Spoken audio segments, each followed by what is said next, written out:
Je vais juste faire une toute petite introduction générale sur la reprise d'entreprise pour vous dire un petit peu quels sont le type d'entreprise à reprendre. Alors après, Jean-Philippe et Guillaume compléteront si j'oublie des choses. Mais il faut savoir que les entreprises en Lozère sont souvent des entreprises unipersonnelles, c'est-à-dire que le chef d'entreprise est multicasquette. Il fait à la fois de la production, de la gestion euh, et de la gestion. Il fait un petit peu tout. C'est vraiment l'homme orchestre. Les secteurs qu'on retrouve, ça va être l'artisanat, tout ce qui est menuiserie, mécanique, coiffure, mécanique auto. Tout ce qui est aussi le tourisme, l'hôtellerie, la restauration, bien sûr. Les métiers de bouche, de l'artisanat, boulangerie, boucherie et commerce de proximité, donc commerce alimentaire, type épicerie, point multiservice, et également commerce, vêtements, chaussures, bijouterie, hôtellerie, ce genre de commerce de proximité. Rapidement sur les formations, on distingue voilà tous les métiers de l'artisanat. Ben là, ça s'improvise pas. Disons, si on veut devenir par exemple boulanger ou mécanicien auto et qu'on n'a pas de formation initiale, ben, il faut d'abord passer par une qualification professionnelle. Voilà, c'est des métiers qui sont soumis à qualification. On s'improvise pas boulanger ou coiffeur ou boucher. Donc il faut déjà passer par là.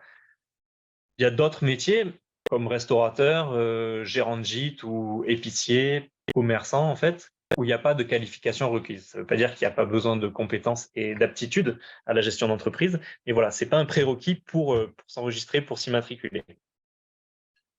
Sur les façons de reprendre une entreprise, très rapidement, le premier, c'est, on a dit reprise de l'ensemble, c'est-à-dire qu'on va racheter un fonds de commerce, c'est-à-dire le nom, l'enseigne, la clientèle, le droit au bail, c'est-à-dire le droit d'exercer dans les locaux du commerce, et le matériel du commerce. On va racheter également, si on rachète tout, on peut racheter les murs du commerce.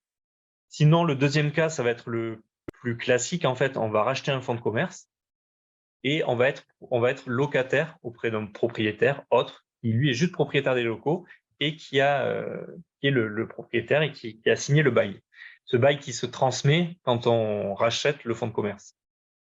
Le système de location-gérance est un petit peu particulier, c'est-à-dire qu'on ne rachète pas un fonds de commerce, on va le louer en quelque sorte, et également les murs. Donc là, on n'a pas la propriété commerciale, on l'exploite. Et le quatrième point de création, ben là, c'est on crée une entreprise, donc on ne rachète pas quelque chose d'existant, juste on va s'installer et signer un bail commercial dans un local pour démarrer une activité, si c'est une activité qui nécessite un local commercial. Voilà très rapidement, je ne sais pas si vous voulez juste compléter ce point, sinon on passe sur l'accompagnement. Bonjour à tous, Guillaume, donc, mon collègue Cécile et moi-même allons vous présenter un petit peu l'accompagnement et structuration de nos chambres pour accompagner les porteurs de projets que vous êtes, à la fois en création, mais on va quand même faire un petit focus plutôt sur la reprise. Déjà, ce qu'il faut savoir, c'est que reprendre une entreprise, c'est beaucoup plus sécure que la créer. On a un taux de réussite de 80 à 90% de taux de survie important. Donc, au niveau des entreprises reprises, par rapport à la création, on est sur des taux de survie qui sont bien moins importants, de l'ordre de 50% à 50%. Donc, le travail que nous aurons à faire ensemble, si vous avez un projet de création ou plutôt de reprise d'entreprise, c'est déjà de structurer votre projet ensemble et de qualifier pour votre profil par rapport à une entreprise que vous ciblez. Dans l'idée, c'est voilà, faire bien le focus sur vos expériences, vos compétences par rapport à l'entreprise que vous ciblez et pour voir quelle est la corrélation qui peut s'opérer entre vous et cette structure de manière à mettre toutes les chances de votre côté quant à la faisabilité et la réussite du projet. Donc, on va intégrer bien sûr le métier que vous ciblez. On va intégrer aussi une analyse financière et une projection financière qui vous permettra de pouvoir vivre de votre projet avec des chiffres que nous travaillons ensemble. On va avoir une étude concurrentielle qui va être aussi poussée pour voir contre qui vous allez lutter en quelque sorte, quels seront vos concurrents, vos produits, vos services. Voilà, quels seraient les choix des consommateurs parmi l'offre que vous proposez et par rapport à ce que les concurrents pourraient éventuellement mettre en avant pour essayer d'optimiser le positionnement stratégique de votre projet et ainsi d'avoir les meilleures chances de réussite. Et le travail sur ce projet, c'est un élément essentiel parce que indépendamment des appuis financiers qui seraient éventuellement mobilisables par la suite, l'intérêt, c'est d'avoir un projet qui soit solide et qui puisse avoir les meilleures chances de réussite. Dans un second temps, le travail que l'on peut faire aussi ensemble, c'est une fois qu'on a bâti ce projet, qu'on a sollicité les interlocuteurs, les intermédiaires et les partenaires de votre projet, que sont les experts comptables, les banquiers, les assureurs, etc., qui seront voilà, demain vos conseils dans la suite de vos démarches, c'est de demander, de solliciter, de voir dans quelle case vous pourriez rentrer pour pouvoir solliciter des aides financières à la reprise. Donc, au niveau du parcours de qualification de projet, qui est en général la brique commune et qu'on travaille toute compagnie consulaire, l'objectif, comme le disait Jean-Philippe, c'est de valider avec vous la faisabilité et la viabilité financière du projet. Donc, on travaille sur des plans d'affaires complets, donc qui sont de véritables business plans, sur lesquels on va travailler l'adéquation homme-femme projet, le détail de votre offre, la réglementation afférente à votre offre, vos sources d'approvisionnement, une partie étude de marché. Et puis, bien évidemment, on travaillera avec vous sur les prévisionnels comptables et financiers de manière à pouvoir valider l'ingénierie financière optimale pour votre projet et puis de ne pas passer à côté d'une possibilité d'aide ou de financement extérieur. Donc, sur l'accompagnement des parcours de qualification, que ce soit la chambre de métier ou la chambre de commerce, on travaille de la même manière, on travaille avec les mêmes outils et on travaille avec les mêmes outils parce que ces accompagnements sont financés par la région Occitanie, qui est le chef de file économique voilà, au niveau des dispositifs d'aide. Donc, en fait, on travaille avec les mêmes outils et ces outils-là, étant des outils régionaux, sont également les outils utilisés par les banquiers ou les structures d'accompagnement au financement. Donc, en général, on ne perd pas de temps et on a des supports bien ficelés et qui permettent d'accélérer la facilitation et la mise en œuvre des projets. Voilà.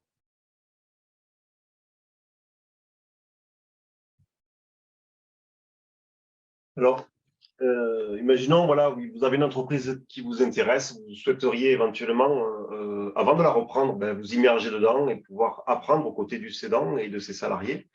Deux possibilités s'offrent à vous. Donc, sur la base du fait que vous soyez demandeur d'emploi inscrit à Pôle emploi, vous avez la possibilité de pouvoir réaliser un stage d'immersion professionnelle qui vous permettra de découvrir, avec des durées qui peuvent varier, de découvrir l'entreprise, son quotidien, son fonctionnement, pour déjà savoir si eh bien, c'est une structure dans laquelle vous vous projetez, de par, voilà, de par les produits proposés, de par l'organisation, de par la qualité du matériel qui en fait partie, etc.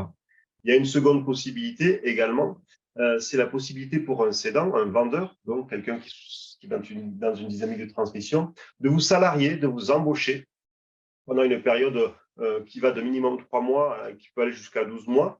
Et sur la base de cette embauche, sur la base du fait qu'elle vous recrute pour vous former, pour vous immerger dans l'entreprise, elle peut être soutenue financièrement par la région Occitanie à raison de 30% du salaire brut chargé. Donc, c'est aussi incitatif pour un cédant, c'est aussi incitatif pour un repreneur que d'avoir cette période en amont de l'acquisition du fonds de passation, si vous voulez, de transmission de connaissances, de compétences et d'immersion qui vous permettent de vous de vraiment savoir où vous allez et vous projeter. Ensuite, sur les aides au financement d'un projet en reprise, mais on peut également en parler en termes de création, hormis sur la partie demande de subvention. Donc, bien évidemment, on détermine avec vous et avec nos collègues de Pôle emploi quelles sont les aides financières dont vous pourriez bénéficier. Donc, il va y avoir des aides qui prendront la forme d'exonération sociale, qui vont vous permettre de moins cotiser qu'un porteur qui ne serait pas demandeur d'emploi. Vous allez pouvoir bénéficier de plusieurs dispositifs d'aide qui sont soit le maintien des allocations chômage pendant la phase de démarrage de l'activité, voilà. Soit vous optez pour l'aide ARS, qui est une aide financière qui est versée par Pôle emploi et qui correspond à 45% du montant des droits restants. Donc là, en général, quand on travaille avec le porteur de projet, on examine avec vous les aides au financement proposées par Pôle emploi et on voit avec vous quelle est la structuration d'aide la plus adaptée ou celle qui correspond le mieux à votre secteur d'activité ou à sa saisonnalité. Ça, ce sont les aides de Pôle emploi. Ensuite, on peut parler rapidement du financement participatif. Donc, c'est une façon de pouvoir financer un projet qui peut être fait par la foule, donc par les partenaires. C'est une collecte de fonds, si vous voulez, qui vous permettra de pouvoir conforter vos fonds propres ce projet pouvant avoir des connotations économiques, associatives, innovantes ou autres. Mais dans l'idée, c'est pouvoir vous aider à avoir une mise de fonds, une mise de départ qui soit plus importante et plus conséquente en contrepartie d'une éventuelle, d'éventuels services ou offres que vous pourrez proposer à vos financeurs. Et à ce titre-là, la Chambre de commerce et de l'industrie l'ERDI France Active peuvent vous proposer des ateliers qui vous permettent de pouvoir penser et réaliser votre campagne de financement participatif. Là, on a également des aides au financement à la reprise qui vont permettre à nos porteurs de projets de faciliter leur accès au crédit bancaire par le biais de garanties. Donc aujourd'hui, l'association France Active ERDI, elle propose des garanties d'emprunt pour une partie du montant du prêt. En général, cette partie, elle se situe entre 70 et 80% du montant emprunté. Et elle permet surtout d'éviter des prises de caution personnelles.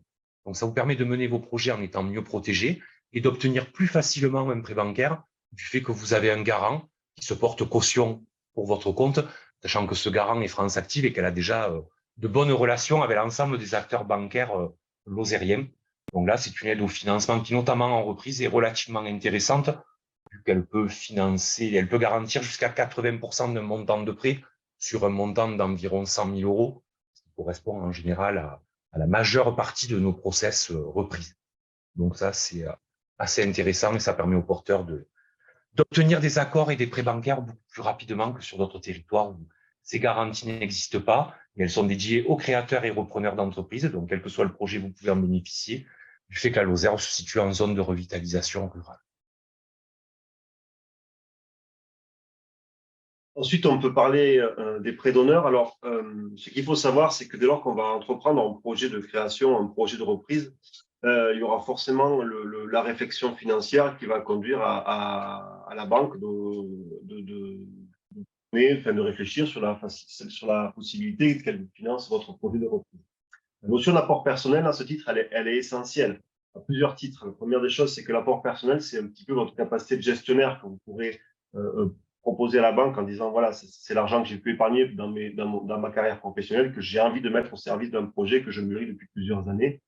L'apport financier, c'est aussi l'engagement que vous mettez et la somme que vous êtes prêt à perdre si le projet ne marchait pas et si on partait sur un projet qui partait sur une faillite. Donc, l'idée, c'est que l'apport personnel, c'est votre engagement aussi dans le projet. On ne peut pas arriver à convaincre un établissement bancaire de financer 100% des projets en ne mettant aucun apport. Donc, l'apport, c'est aussi important pour ça. Et puis après, enfin, c'est une logique mathématique, c'est que plus on apporte, moins on emprunte, et puis moins on emprunte, plus c'est facile à chaque fin de mois de rembourser. À ce titre, les prêts d'honneur, ce sont des prêts d'honneur qui peuvent être délivrés par des structures comme France Active, ERDI Occitanie ou le réseau Initiative Lozère. Ces prêts d'honneur sont des prêts personnels qui peuvent venir conforter le montant de l'apport puisque c'est un prêt personnel que vous devez ensuite injecter dans l'entreprise. Donc, on peut en dissocier deux catégories principales. Donc, le PHS, le prêt d'honneur solidaire. Donc, c'est un prêt à taux zéro pour le demandeur d'emploi, jeunes et autres porteurs de projets. Voilà, sous certaines conditions qui sont mobilisables auprès de l'ERDI et d'Initiative Lozère. Et ensuite, on a les prêts d'honneur Initiative Lozère, Initiative Occitanie et BPI France, qui, eux, peuvent être cumulables et plus conséquents, qui peuvent aller donc de 5 à 30 000 euros. Les prêts d'honneur peuvent notamment servir à financer les premières dépenses de démarrage, l'acquisition de stock, les choses que d'habitude les banques n'aiment ou ne souhaitent pas financer.